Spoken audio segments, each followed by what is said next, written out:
잠언 18장 1절에서 12절. 무리에게서 스스로 갈라지는 자는 자기 소욕을 따르는 자라. 온갖 참 지혜를 배척하느니라. 예, 오늘 말씀은 어려운 건 없지만 표현 방법이 굉장히 여러 가지 모습을 가지고 있는 것을 볼 수 있습니다.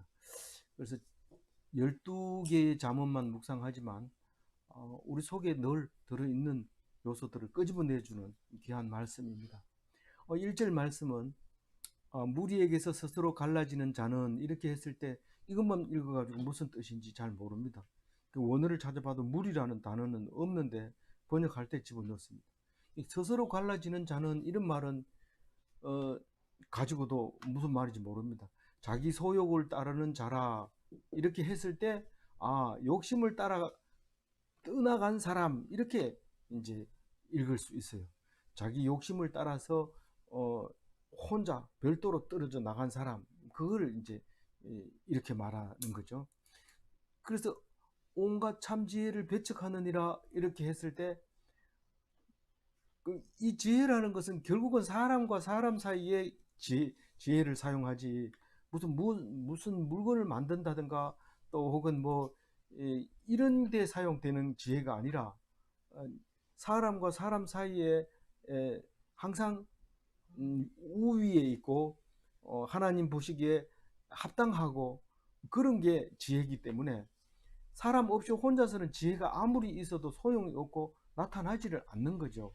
그러니까 우리는 불교 위에 있다는 말이 무슨 말이냐면, 불교는 자꾸 산에 들어가서 혼자 있고 싶어 하고 혼자서 선을 쌓고, 그래서 도를 깨닫고 몇 년이 되면 이 산에서 몇 년, 저 산에서 몇 년, 이래서 하산해 가지고 가르치고 이러는데, 그런 게 아니고, 그건 지혜가 아니라 하나님이 가르쳐 주신 지혜는 사람을 과의 관계에서 나타나는 것이 지혜인데, 그래서 스스로 갈라져서 욕심을 따라서 갔을 때 지혜를 오히려 배척하는 것이다, 이렇게 이제 해석을 하게 됩니다.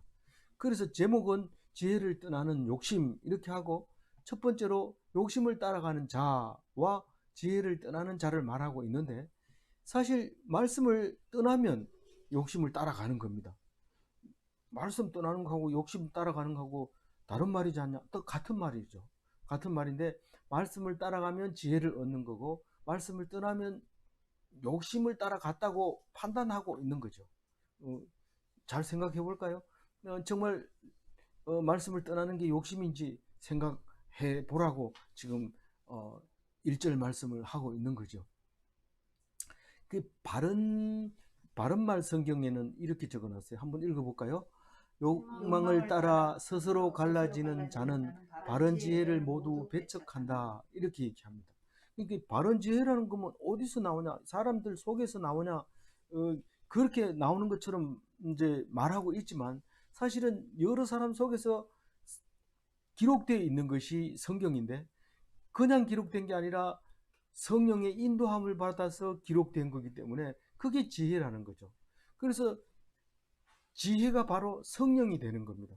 사도 바울이 성령으로 막 권능을 행하고 기적을 일으키니까 누가 그걸 돈 주고 살라 했어요? 시몬이 돈 주고 살라 하죠. 그래서 돈 주고 권력을 차지하는 사람을 시몬이라고 얘기하죠. 그래서 돈 가지고 할 수 있을 것이 아니죠. 아닙니다. 만약에 돈 주고 성령을 살려고 했다면 그 자리에서 저주를 받아서 멸망할 수 있는 그런 위험한 것이죠. 그래서 우리가 생각해 보면 그러면 이거 힘든 거 아니냐, 이렇게 생각할지 모르지만, 욕심을 따르느냐 말씀을 따르느냐, 그것만 생각해 보면 우리는 선택하기가 그렇게 어렵지 않습니다. 그래서 지혜라는 것은 바로 하나님 말씀을 붙들고 있는 게, 그게 지혜다, 그렇게 생각하고 1절 다시 한번 읽어볼게요.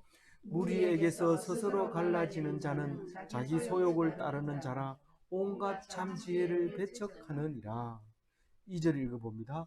미련한 자는 명철을 기뻐하지 아니하고 자기의 의사를 드러내기만 기뻐하느니라. 이거를 어떻게 제목을 다루면 좋겠나 아무리 생각해도 생각 없이 말을 많이 하는 사람 이렇게 쓸 수밖에 없어요. 왜냐하면 미련한 자는 명철을 기뻐하지 아니하고 그거하고 말하고 무슨 상관이 있냐. 뒤에 읽어보면 그래요. 자기의 의사를 드러내기만 기뻐하느니라. 자기 의사를 뭘로 나타내요? 입으로 나타내죠. 입으로 나타내는데 계속해서 얘기합니다. 그 말 좀 적게 하십시오. 이러면은 알았다 이러면서 계속 알았다 이러고 바로 얘기가 들어갑니다. 그러니까 자기 의사를 계속 드러내려고 합니다. 사실은 회의나 또 여럿이 모였을 때 자기가 의사 표현을 안 하고 가만히 있다는 것은 정말 참기 어렵죠. 힘들죠. 남의 얘기 더더구나 내가 할 말이 꽉 찼는데 남의 얘기 내보다 못한 얘기를 막 계속 하면은 견디기 힘듭니다. 할 수 없이 막 큰 소리로 얘기하는데 목소리 큰 사람이 훨씬 유리합니다. 큰 소리를 하면 사람들이 시선이 다 그쪽으로 집중하기 때문에 살살 얘기해가지고 안 되고 사리에 맞고 틀리고 그게 중요한 게 아니라 큰 소리를 해야 되고 뭐 남들 할 새 없이 해야지 그게 자기 의사가 전달이 되지 그냥 조용하게 있다가는 안 됩니다. 그런데 조용하게 있는 게 뭐냐면 명철이라는 거예요. 조용하게 있는 게 명철이라. 왜냐하면 어제도 묵상했고 그제도 묵상했지만 침묵은 겁니다. 심지어는 지혜로운 자는 침묵이 무기다. 이렇게 얘기를 하기까지 합니다. 그래서 미련한 자는 계속 자기 의사를 드러내는 거죠. 계속 자기 의사를 드러내는. 다 드러내면 어떻게 됩니까? 자기 속에 있는 거 다 나왔어요. 말 안 해도 이 사람 지금 어떤 말로 어떤 의미로 하고 있구나 다 압니다. 누가요? 명철한 사람이 다 알아요. 그러니까 볼 때는 미련한 거죠. 미련한 자는 명철을 기뻐하지 않습니다. 입 다물고 있으라 하면 절대 못 있는 거죠. 그래서 생각 없이 말이 많은 자는 미련한 자다. 사리 분별을 하지 않는 자는 통찰력을 상실한 자다. 통찰력을 가지려면 적어도 입을 다물고 귀를 기울이고 눈동자를 살펴야지 통찰력이 나오지. 내가 말하는 동안에는 통찰력을 잃어버리기가 쉽습니다. 물론 말을 해야지 내가 하려고 하는 의도를 정확하게 전달할 수 있고 그렇기 때문에 꼭 말은 해야 되지만 남의 말을 듣는 게 훨씬 더 유리하다. 내가 내 말을 해가지고 내가 머릿속에 집어넣는 것도 중요하지만 그보다 더 중요한 것은 남의 말을 듣는 것이 더 중요하다. 그래서 자기 주장이 강한 자 그건 누구냐 하면 남의 말을 듣지 않는 자다. 이렇게 생각할 수 있는 거죠. 그러면 우리 중에는 누가 미련한 자인가요? 이러면 갑자기 말이 쑥 들어가고 조용하게 가만히 있어야 되죠. 왜냐하면 말하는 순간 벌써 미련한 자라는 표현을 딱 하는 거기 때문에 칭찬해도 가만히 있고 욕해도 가만히 있고 그런데 이 칭찬해도 가만 못 있는 사람은 욕해도 가만 못 있고 계속 가만 못 있는 그래서 굉장히 어려운 말을 지금 하고 있는데 그래도 질문해 봐야 돼요. 2절 읽기 전에 우리 중에 누가 미련한 자인가요? 이러면 갑자기 가슴이 철렁 앉으면서 나보고 하는 소리 아닌가? 이런 생각이 들으면 2절을 잘 읽은 겁니다. 다시 한번 읽어볼게요. 미련한 자는 명철을 기뻐하지 아니하고 자기의 의사를 드러내기만 기뻐하느니라. 3절 읽어봅니다. 악한 자가 이럴 때에는 멸시도 따라오고 부끄러운 것이 이럴 때에는 영육도 함께 오느니라. 우리는 이것을 무슨 제목을 붙일까요? 하면은 동행하는 자 이렇게 붙이는 거예요. 동행 이러면 벌써 우리가 생각나는 게 있잖아요. 그래가지고 그 생각이 잘 나게 하려고 동행교회 이렇게 이름을 지었기도 하고 그런데 뭐하고 동행합니까? 예수님과 동행하죠. 그런데 악한 자는 누구하고 동행합니까? 멸시를 데리고 다녀요. 멸시. 악한 자는 항상 멸시를 달고 악한 자는 딱 돌아보면 멸시가 따라옵니다. 수모를 겪는 거죠. 내가 왜 그 얘기를 해가지고 이런데 했는 얘기를 어떻게 주워 담을 수가 없습니다. 쏟은 물은 다시 담을 수 없다. 내가 그 전에 얘기했는데 그거 잘못 얘기했어요. 그거 잊어버리면 안 되겠어요. 물 떠와라. 물을 탁 쏟으면서 이제는 네가 했는 말은 다시 돌아오지 않는다. 우리가 약속을 하다 저기 우리가 이제 좋은 일을 하고 이제 사인을 해가지고 이제 합의를 봤어. 그래가지고 우리 우리가 합의 받는 이제 축하를 하자. 이래서 술잔을 탁 들고 건배 딱 이러는데 한 사람이 쏟아부어요. 안 마시고. 그럼 그거는 파기된 거죠. 그러니까 아무리 사인했더라도 합의가 안 되는 거예요. 배신하는 거예요. 그런데 그, 음, 그 우리는 이 악한 사람이 따라오는 멸시를, 수모를 볼 수 있는데, 그게 잘못됐다고 생각하면 말 안 하고 있다가 말 열심히 떠드는 사람이 계약이 체결된 줄 알고 브라보 하지만은 그것을 거절하는 사람이 있는데 얼마나 부끄럽겠어요. 자기가 브라보 했다가 그런 사람이 있으면 얼굴이 쁘그락 푸르락 하면서 말 안 했는 것보다 훨씬 못하게 되는 수가 있죠. 근데 부끄러운 자는 누구를 데리고 다녀요? 능욕을 데리고 다닌다. 똑같은 말이에요. 수치. 능욕을 수치라고 표현했는데 우리나라 말도 꽤 많아요. 이렇게 찾아보면은 멸시, 수모, 능욕, 수치, 악한 사람, 부끄러운 사람 이렇게 여러 가지로 표현할 수 있는데 이 잠언서는 수없이 이렇게 여러 가지 말을 쓰는데 왜 이렇게 많이 생길까요? 심지어는 똑같은 말도 있는데 왜 그럴까요? 왜 그렇게는요? 저기 수성구에서 쓰던 말이 있고 북구에서 쓰는 말이 있고 다르니까 써놨는 걸 다 모아가지고 정리를 하니까 이렇게 되는 거죠. 사실 한마디로 얘기하면 잠언서도요. 딱 한마디로 말하라 하면 예수 천당 불신 지옥입니다. 근데 그거를 그냥 일상생활 속에서 나타나는 모습을 보여주게 하다 보니까 여러 가지 말이 나오는데 그럼 뭐 수성구에서 만든 것만 읽으면 안 됩니까? 이런데 그거 가지고 모자라요. 특히 북구에 있는 사람은 수성구에 있는 사람 쓰는 말을 쓰려고 하면 좀 어색하고 이래요. 그래서 이 자문이 다 필요한데 자문을 몽땅 다 외울 필요는 없지만 그래도 적시적소에 몇 절이 나와야 되는지 뭐가 나와야 되는지 이렇게 나오게 만들어 놨어요. 그래서 우리는 뭐 이렇다 저렇다 얘기하지 말고 주어진 대로 열심히 읽다 보면 탁 적시적소에 튀어나오는데 남들이 막 깜짝 놀라죠. 어떻게 네가 자문을 그런 거 잘 아나? 알고 보면 뭐 한 가지만 알고 있다든가 요거밖에 안 되는데 그래도 남들한테 인정받고 그렇죠. 그래서 우리가 그 2절을 읽을 때 야, 미련한 자가 있다는데 우리 중에는 누가 미련할까?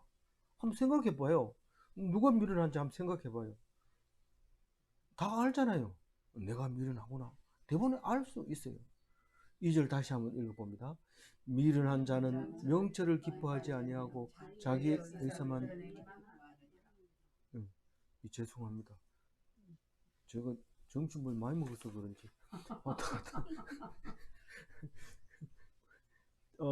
우리 3절 하고 있는데 예수님은 누구를 데리고 다녔어요?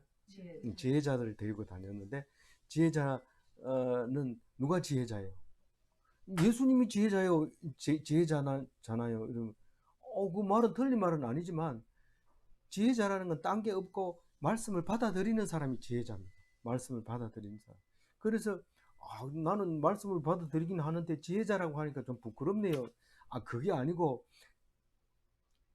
부끄럽거든 입에 얘기하지만 그냥 입 다물고 그냥 믿어. 그러면 그게 하나님이 네 보고 지혜자라고 하니까 사람이 너를 무시하더라도 너는 지혜자야. 그렇게 얘기를 합니다. 그래서 예수님은 항상 지혜자들을 데리고 다닙니다. 아니면 못 따라오죠. 따라온 거 보니까 지혜자인 거예요. 하나님 말씀 듣고. 그래서 예수님이 돌아가시는 걸 보고 제자가 되죠. 12제자가 어디서 어떻게 죽었는지 모르지만은 유대인 전성에는 다 나와 있습니다. 도마는 한국까지 왔대요. 저 영주에 가면 도마하고 바위에다가 써놔가지고 도마가 여기까지 왔다 갔다 이렇게 말하는 사람이 있고 스토리텔링을 만들어가지고 막 이렇게 나눠주는 그런 사람도 있고 그런데 어쨌거나 12제자는 그렇게 멀리까지 이렇게 원래 인도로 갔다 했죠. 도마는 12제자 중에 도마는 인도로 갔다 했는데 그 인도의 왕후가 오면서 같이 왔다 갔는지 그건 알 수는 없습니다. 그 말하는 사람은 그렇게 우리 김씨 그 시조가 저기 인도 사람 왕비죠. 그렇게 이제 그 유적은 거기 있다고 해요. 저도 안 가봤습니다만은 그렇게 생각을 하면은 우리는 그 12제자가 성경에는 안 나왔더라도 하나님을 따라다니는 지혜자였던 것이 아닌가, 그렇게 우리 읽을 수 있습니다. 죄송합니다. 3절 읽어봅니다. 악한 자가 이를 때에는 멸시도 따라오고 부끄러운 것이 이를 때에는 능력도 함께 오느니라. 4절 읽어봅니다. 명철한 사람의 입의 말은 깊은 물과 같고 지혜의 샘은 솟구쳐 흐르는 내와 같으니라. 이 입에서 나오는 말을 표현하는데 지혜의 말을 말하고 있죠. 지혜의 말을 말하고 있는데 그 지혜의 말은 깊은 물 같은 말이에요. 깊은 물. 물이 심층수 말하는 거예요. 심층수. 맑고 깨끗한, 흠이 없는, 오염되지 않는, 그게 지혜의 말이라는 거예요. 성경 말씀을 오염시킬 수가 없어요. 우리는 어떤 말을 왜곡하면 오염이 돼버립니다. 그런데 성경 말씀은 오염이 될 수 없습니다. 왜 그럴까요? 예수님은 손을 안 씻고 밥을 먹을 수 있는 이유는 뭡니까? 모든 시체를 만졌다든가 뭐 부정한 것을 만지면 자기 손이 더러워지기 때문에 꼭 씻고 밥 먹어야 되지만, 예수님은 만지는 곳마다 정결해집니다. 나병 환자를 만져도 나병이 나버리고, 예수님은 뭘 해도 나버리기 때문에 이건 뭐 어떻게 뭐 씻을 필요가 없어요. 오히려 손 씻지 말고 와라 이래가 손으로 싹 닦아버리고 밥 먹어라 괜찮다 이러면서 입으로 들어가는 것이 더럽게 하는 것이 아니라 나오는 게 더럽게 한다 이렇게 할 때 그걸 깨끗하게 만들어줘 버리는 거예요. 근데 지혜의 말은 그만큼 깊은 물 같은 말이 있죠. 또 뭐 같은 말? 원천수 냇물과 같은 말. 원천수 냇물이 어때요? 우리 황지 연못에 가봤지만 밑에서 막 하루에 몇 톤씩 쏟아지잖아요. 그러면 그게 이제 쭉 흘러가지고 나중에는 낙동강이 돼서 부산에 가면은 그 무슨 저기 뭡니까 그쪽에 예 물이 확 넘치잖아요. 홍수가 나면 역류하고 막 그러는데 거기까지 물을 만들어 주잖아요. 그래서 원천수 냇물은 마르지 않습니다. 항상 풍성하게 이렇게 오는 건데 뭐가 그렇다고요? 지혜의 말이. 무슨 말이에요? 하나님 말씀이. 정말 그렇습니까? 정말 그렇습니다. 우리는 이게 성경책을 읽지 않는다고 내가 안 읽으면 그만이지 뭐 이러면 내던져버리지만, 사실 이게 누군가가 주워가지고 다시 수천 년 후에 읽어가면 여전히 샘솟듯 솟아서 나오는 그 물이죠. 그래서 이 진리의 말씀은 우리가 뭐 이렇게 한다고 해서 이렇게 되고 저렇게 한다고 해서 저렇게 되는 게 아니라 영원한 그 자리에 있는 그 말씀이 지혜의 말씀인데 하나님의 말씀이죠. 명철한 사람의 입의 말은 깊은 물과 같고 지혜의 샘은 솟구쳐 흐르는 내와 같으니라. 다시 한번 읽어봅니다. 명철한 사람의 입의 말은 깊은 물과 같고 지혜의 샘은 솟구쳐 흐르는 내와 같으니라. 5절 읽어봅니다. 악인을 두둔하는 것과 재판할 때 의인을 억울하게 하는 것이 선하지 아니하니라. 이게 이제 3번 정도 나오고 있어요. 지금 악인을 두둔하는 거, 의인을 억울하게 하는 거, 이건 선하지 않다. 이건 다른 말로 말해서 공의가 아니다. 이건 불의다라는 거죠.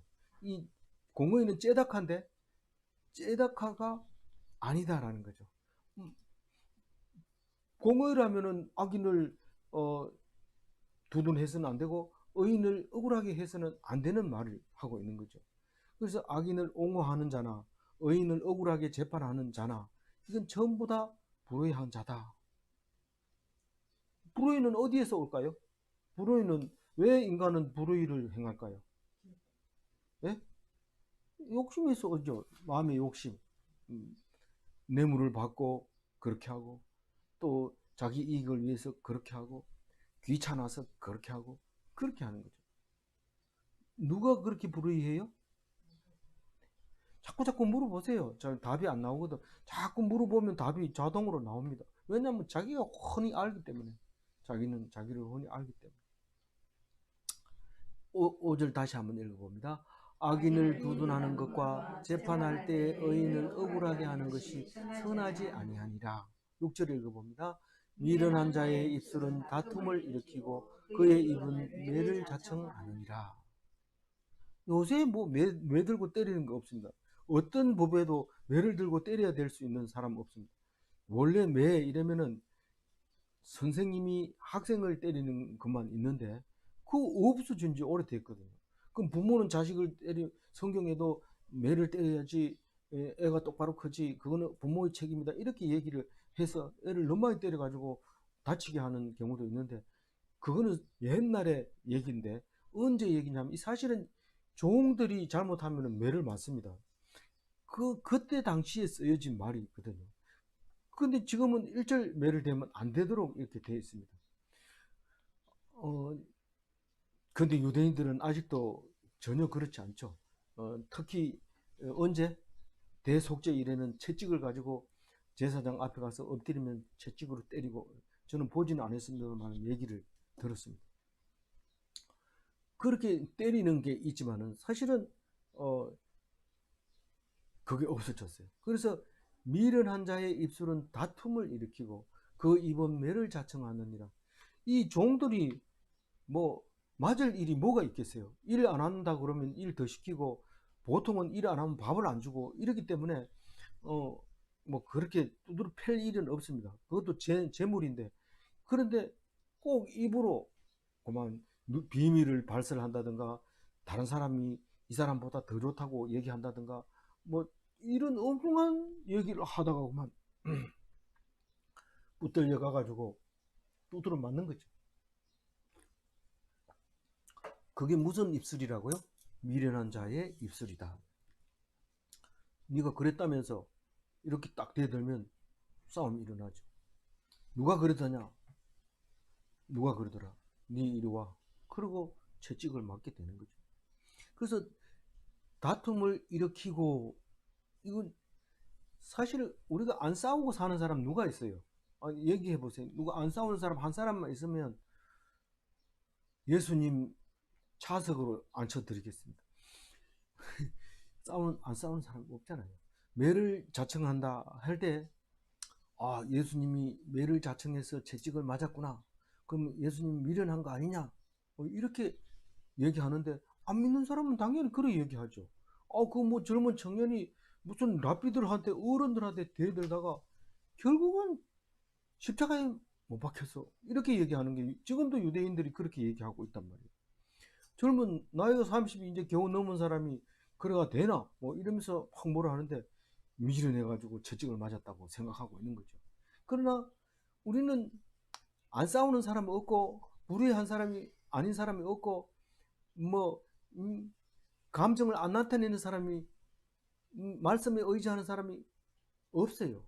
그럼에도 불구하고 멀쩡하게 의인이라고 인정받는 것은 뭐 때문에 그래요? 믿음으로, 하나님 말씀으로, 예수 믿음으로 그게 가능하단 말이에요. 그래서 성경에 있는 말 전부 내보고 하는 말이데, 그렇지만 그런데도 네가 어떻게 그리 뻔뻔하냐? 그래, 나는 뻔뻔해. 왜요? 예수님이 계시니까.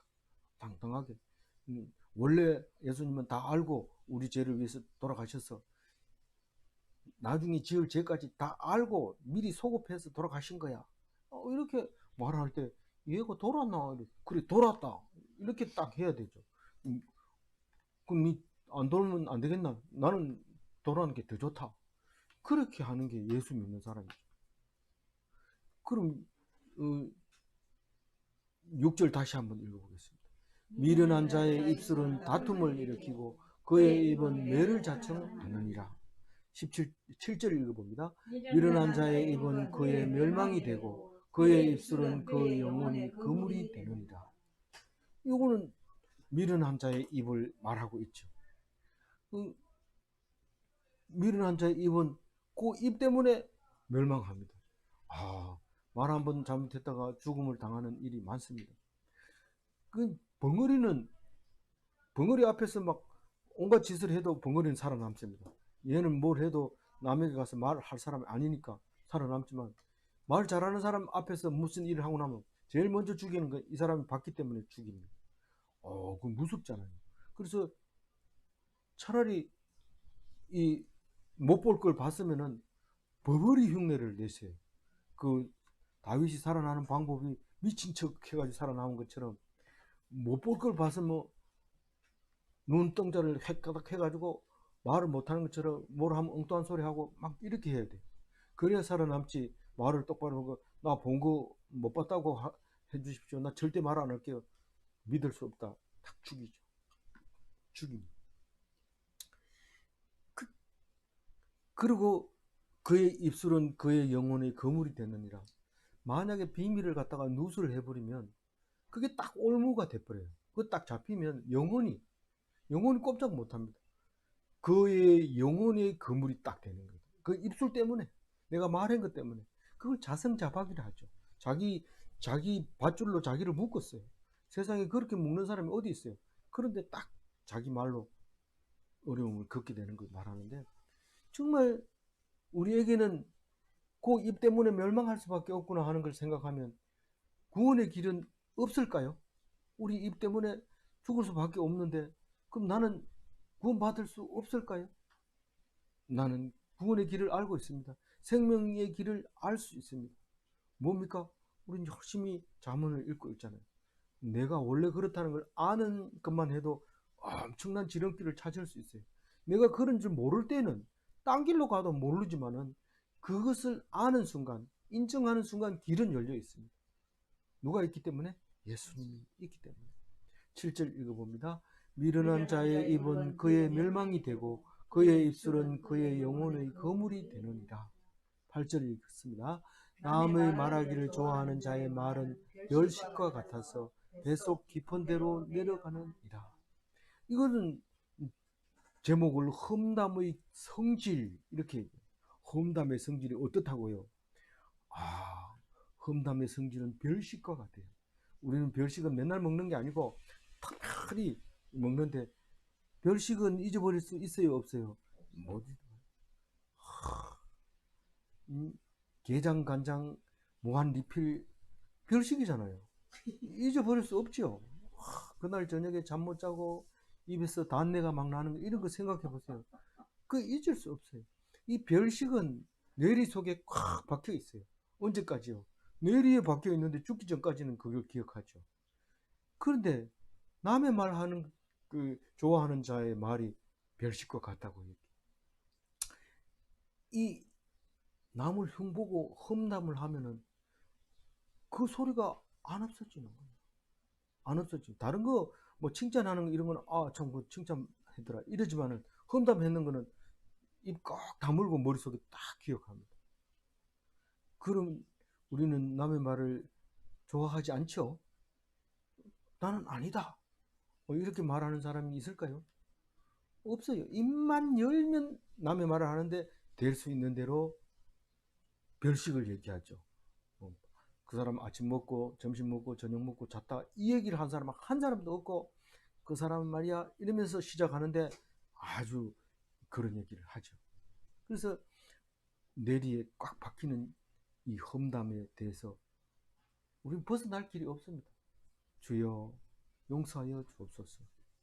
그렇게 기도하는 수밖에 없습니다. 이 8절을 읽으면 이 기도가 자동으로 나와야 돼요. 어떤 직장 다니는 사람은요, 술집에 가서 깡소주를 마십니다. 안주 없이 어떻게 그렇게 깡소주를 마시냐. 안주 없이 그 술병을 다 비웁니다. 왜 그러나 하니까 우리 과장이 말이야 이러면서 한 잔 마시고, 우리 이러면서 욕하면서 한 잔 마시고, 안주 필요 없어요. 별식으로 거의 그 욕하고 험담하고 이런 게 아주 별식으로 그냥 사는 모습을 볼 수 있습니다. 그게 뭐 나쁘다는 게 아니고 내가 그렇다는 얘기를 하잖아요. 예수님이 그랬잖아요. 너희들이 성경을 상고하지만 성경은 나를 쓴 것이다. 아닌데요. 전중함이를 위해서 쓴 것 같은데요. 그게 그 말이에요. 그 말. 아니 예수 닮았구나. 성경이 나를 위해서 썼다 이런 거 보니까. 나보고 하는 말을 쭉 적어놨으니까 성경을 읽다가 눈물 줄줄 흘리죠. 그게 남의 말, 김 집사 얘기하는구나. 남의 말 좋아하더니 그래서 머릿속에서 안 떠나는구나. 이렇게 생각하지 말고 나를 쳐서 복종해. 하나님 용서하여 주옵소서. 8절 다시 한번 읽어볼게요. 남의 말하기를 좋아하는 말은 별식과 같아서 뱃속 깊은 데로 내려가느니라. 9절 읽어볼게요.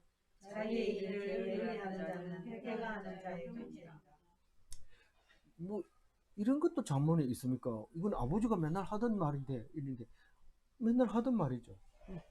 그래도 잠언에 있는데 어떡합니까? 이거는 솔로몬의 잠언입니다. 이 솔로몬의 잠언 22장까지는 솔로몬 잠언 1편입니다. 그 다음에 그 뒤에 가서 한참 뒤에 가가지고 또 솔로몬의 잠언 2편 나오고 그 사이에 일반적으로 쓰는 잠언을 모아가지고 해놨습니다. 23편부터는 3절 23장부터는 그래서 아직은 솔로몬이 쓴 잠언이라고 말하는데 자기 일을 게으리하는 자는 패가하는 자의 형제니 패가 망신의 사촌이니 게을리하는 사람은 다른 성경은 그렇게 써놨어요. 패가 망신의 사촌. 게을리하는 사람은 어떻게 해요? 한번 게으름에 길들여놓으면요 한없이 게으릅니다. 내가 이제 와가지고 그 일을 왜 해? 특히 이 부잣집 아들은 쓰는 말이 있습니다. 저는 직장생활 못해요. 난 적성이 안 맞아요. 배고프면 적성이 어디 있습니까? 적성이 아니고 가가지고 견디면 네가 적성이 돼. 못 견디면 적성이 안 되는 거지. 그게 게으름을 피우니까 적성이 안 맞죠. 그럼 네 적성이 맞는 거 뭐나 이러니까 아이고 먹고 노는 게 적성이 맞대요. 그럼 폐가의 망신이죠. 폐가 망신이죠. 그래서 내가 게으르거든 망신당하는 것이 당연한 것으로 알아야 되는데 게으른 거는 당연하지만 망신당하는 거는 당연하지 않다고 생각하고 망한 뒤에 막 울고 불고 천부여 의지 없어서 손 들고 옵니다. 교회 와가지고도 게으름 피우고 교만하고 이렇게 되죠. 오기는 올 때까지는 하나님이 데리고 오지만 와가지고 또 그런 짓을 한다. 그러니까 그게 누구예요? 나보고 정말 니는 부지런하잖아. 무슨 말씀입니까? 생각해 보세요. 아이고 이제는 뭐 핑계를 이제 나이 먹은 거 핑계 대죠. 이제는 뭐 열심히 해봐야 뭐 있겠나 이러면서 게으름을 피우는데 원래부터 젊었을 때부터 게을렀어요. 근데도 자꾸 안 핑계 대죠. 그래서 구절을 읽을 때 이거 내 얘기하는구나 이렇게 말. 읽어봅니다. 자기의 일을 게을리하는 자는 패가하는 자의 형제니라. 10절 읽어볼게요. 여호와의 이름은 견고한 망대라. 의인은 그리로 달려가서 안전함을 얻는다. 여호와의 이름은 이러지만 다른 번역에는 여호와는 이렇게 적어놨어요. 여호와나 여호와의 이름이나 똑같은 말인데 견고한 망대는 뭐합니까? 아무도 접근할 수 없는 그런 망대를 얘기하는데 그래서 제목을 피난처 하나님 이렇게 써놨죠. 그래서 견고한 망대고 피난처는 어려울 때 달려가는 곳 그게 피난처죠. 어려울 때 누가 활을 들고 칼을 들고 달려오면은 잽싸게 망대로 들어가 가지고 꼭대기에서 내려다보고 그 위에서 돌을 던지기도 하고 거기 앉아 있는데 옛날에 그랬지. 요새는 올라가면 잘 됐다 이러고 포위를 이렇게 해가지고 3일만 지나면 손 들고 내려옵니다. 먹을 게 없어가지고. 거기 뭐 먹을 게 있겠어요. 뭐 갖다 놓으면은 한 일주일이나 한 달 정도는 먹을 수 있지만 바깥에가 더 많은데요. 그러니까 요즘은 망대를 안 만들죠. 그래서 이상한 망대다 이렇게 생각하지만 또 다른 망대가 우리에게는 있죠. 오늘 비상식량 어떤 토굴에다 숨겨놓고 일만 생기면 그거 가서 먹으려고 비상식량 숨겨놓는데 왜 거기다 숨기나요? 아파트 안에다 숨겨놓으면 손자가 다 찾아내거든요. 그러니까 거기다 숨겨놨는데 그거 먹고 못 삽니다. 왜냐하면 그거는 자기 입에 들어올 확률이 거의 없습니다. 그건 놔두면 썩어버리든지 아니면은 뭐 딴 사람이 먹든지 그렇게 하지 자기 먹을 거 없습니다. TV에 보니까 그런 사람이 있더라고요. 자기만 가는 그 굴에다가 먹을 거 숨겨놓고 비상시에 거기 간다 이랬는데 벌써 방송에 나왔으면 이제 남의 게 돼버렸지만 어쨌든 그런 사람이 있다. 근데 그 뭐 전쟁이 날까봐 두려워하고 있습니까? 난 그 사람은 토굴도 있는데 우리는 토굴도 없습니까? 아파트 몇 층에 살면 흔들까봐 걱정입니까? 걱정하지 마세요. 왜냐하면 과거나 현재나 미래나 다 똑같이 하는 말이 있습니다. 두려워하는 사람에게 사람은 누구나 죽어 이렇게 얘기하는데 그래도 무섭습니다. 누구나 죽지만은 그래도 나는 두려워.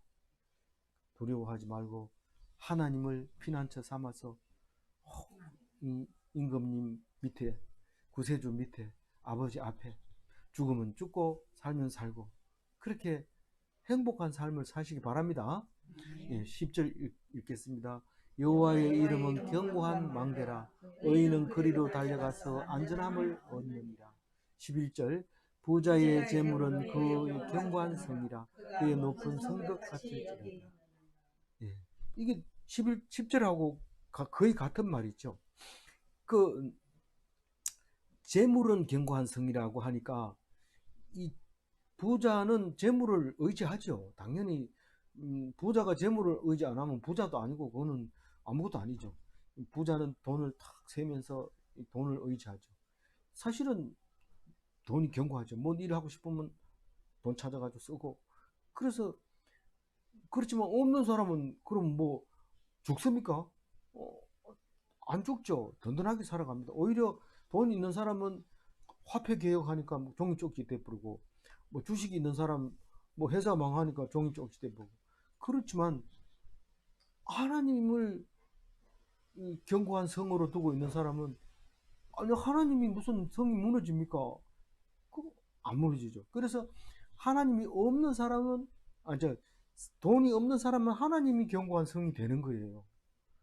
그러니까 돈이 견고한 성으로 삼는 사람과 하나님이 견고한 성으로 사는 사람이 누가 더 견고하게 견딜 수 있을까요? 뭐 그런 걸 질문합니까?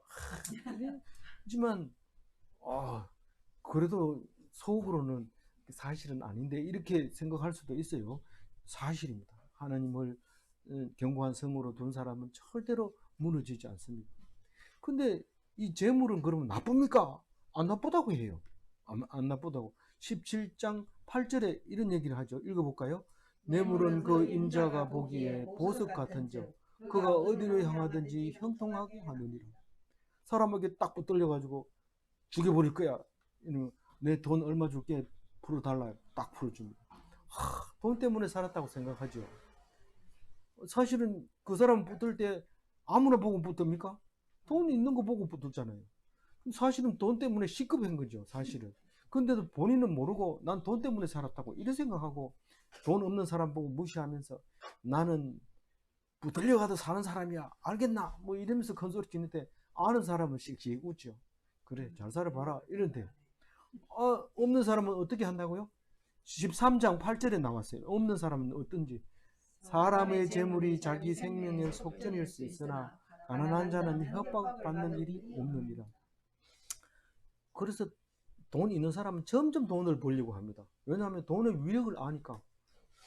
내 저 사람 미운데 저 사람 좀 없애고 싶으면 노숙자 불러가지고 너 저 사람 먹는 데 가서 뭐 어떻게 해가지고 죽여. 그리고 돈 주면 이 사람 목숨 걸고 가가지고 죽이고 돌아오죠. 그래서 돈이면 다 된다고 생각하죠. 그런데 가난한 사람은 협박받을 일이 없기 때문에 보석금을 있을 필요도 없고, 가난한 자는 항상 대적이 끌어 넘치기 때문에 누구 한 사람 죽인다고 해가 될 일이 아니거든요. 그러니까 그렇게 돈을 써서 누구를 죽일 형편도 아닙니다. 뭐 없으니까 더더구나 더 하죠. 그래서 재물은 견고한 성이 아닙니다, 사실은. 그런데 11절은 그럼 왜 해놨어요? 네가 지금 재물을 견고한 성으로 여기고 있느냐? 이거 물어보는 거잖아요. 예, 그렇네요. 근데 그래도 비상금은 좀 있어야지. 이러면서 남편 몰래, 아내 몰래 숨겨놨는데 언제 알아요? 죽고 난 뒤에 알아요. 죽고 난 뒤에 알아야 그게 비상금이지. 원래 남 아는 건 비상금도 아니죠. 어떤 사람은 비상금을 보고 배신감을 느껴. 정말 무슨 뜻일까 이게? 이렇게 하면서. 그런데 어떤 사람은 퇴직하고 이 비상금을 눈동자같이 지켜보는 마누라 때문에 쓰지를 못하고 벌벌 떨고 친구한테, 야 친구야 이건 내가 돈을 어떻게 했으면 좋겠나. 아니 뭐 눈을 보듯이 맨날 같이 붙어 있으니까 뭐 어떻게 할 방법이 없잖아. 그럼 친구가 가르쳐 주는데 구구절절히 가르쳐 주는, 네가 편지를 써. 그래가지고 아내한테 사실 내가 이런 게 있는데 사실 고백하고 그렇게 좋은 데 써. 이러니까 그 정도는 나도 안다. 그게 그런 게 맞는지 한번 생각해 보자. 그런 얘기를 이제 친구들이 하는 걸 볼 수 있는데 참 비상금이 꼭 필요합니까? 생각해 봐야 돼. 생각해 봐. 11절 읽어봅니다. 부자의 재물은 그의 견고한 성이라 그가 높은 성벽같이 여기느니라. 하나님 대신에 재물을 섬기는 거죠. 그러면 부자는 천국 갈 수 있어요?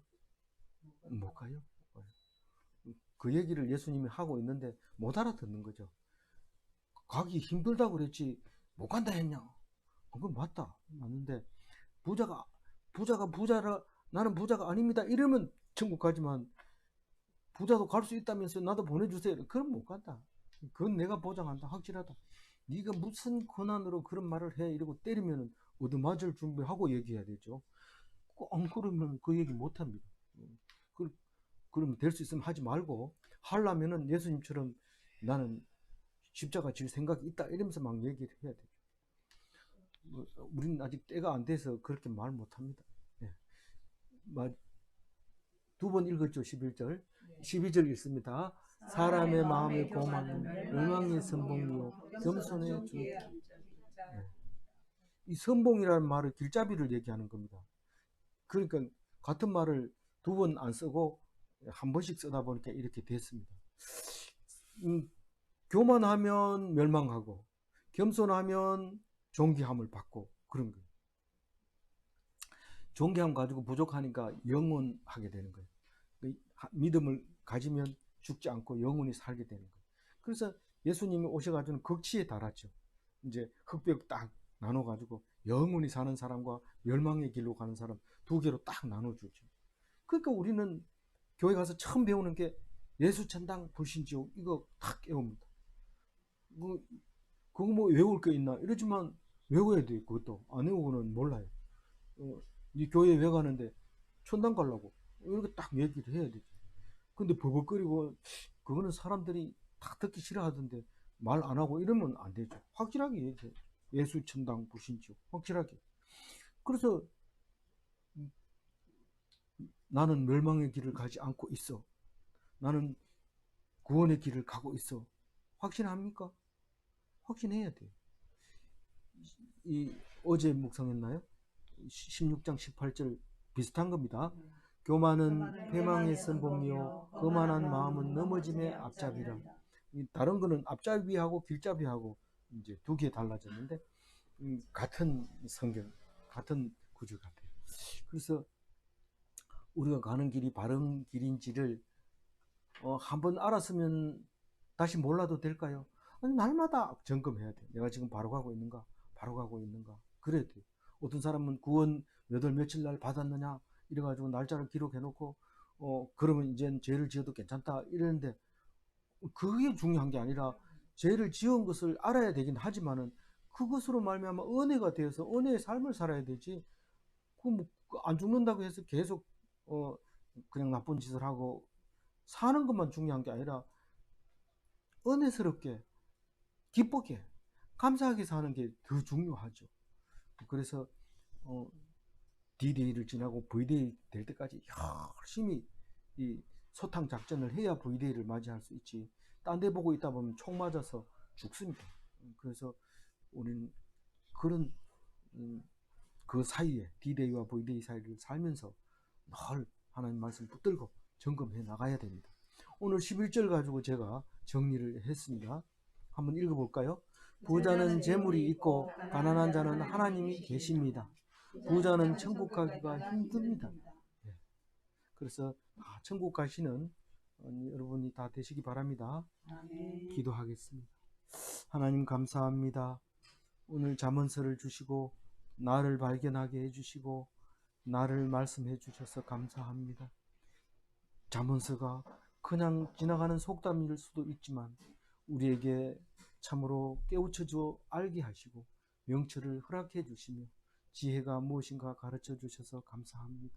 우리는 예수님으로 말미암아 죽지 않는 삶을 살고 있는데 마치 죽는 사람처럼 벌벌 떨고 겁내지 않게 하여 주시고 자신감을 갖게 하시고 마음 놓고 말할 수 있게 하시고 겁내지 말게 하여 주옵소서.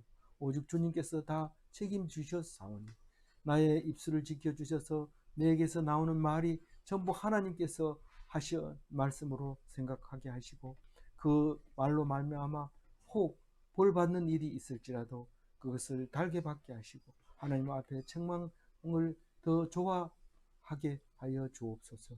우리는 오직 은혜만 간구하오니 말씀편에 꼭 붙어있게 하여 주옵소서. 감사하옵고 우리 주 예수 그리스도 이름으로 기도 올리옵나이다.